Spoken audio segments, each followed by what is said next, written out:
CSS customiser এই অধ্যায়ে আমরা দেখব নতুন করে কিভাবে একটি সিএসএস কমান্ড আমরা ক্রিয়েট করতে পারি।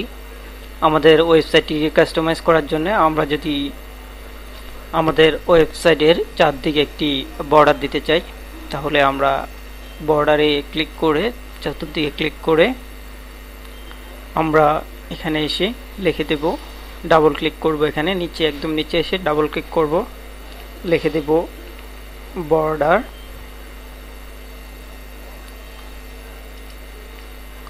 লিখে আমরা লিখব pipe pixel px pixel space solid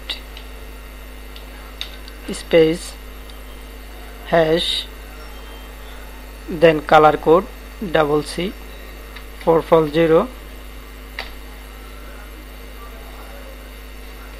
দেন এখানে আমরা টেস্ট করার পর আমরা দেখতে পাচ্ছি এখানে একটি নতুন করে সিএসএস কমান্ড বা বর্ডার ক্রিয়েট হলো।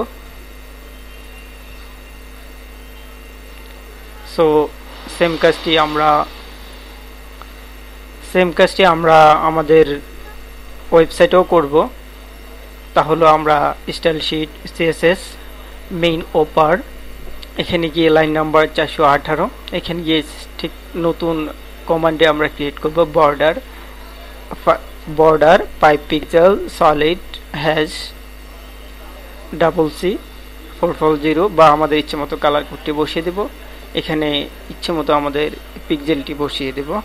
আমরা যদি ছোট বড় পিক্সেল চাই তাহলে এখানে আমরা আমাদের মতো করে পিক্সেলটি বসিয়ে দেব, যাই আমাদের পছন্দ হয়। ঠিক সেম কাজটি আমরা line number 418 style sheet CSS main ওপার এই কথাটি আমরা পাবো style sheet dot CSS line number 418। আমি বারবার বলতেছি, এই লাইন নাম্বারে আমরা গেলে আমরা কিন্তু আমাদের কাজটিকে প্রপারলি করতে পারবো। সেজন্য আমরা লাইন নাম্বার 418 যাব।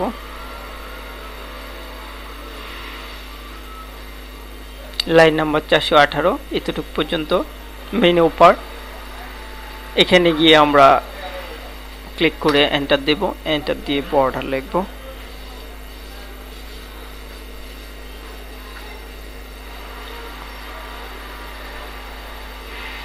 বর্ডার এখানে আসছে,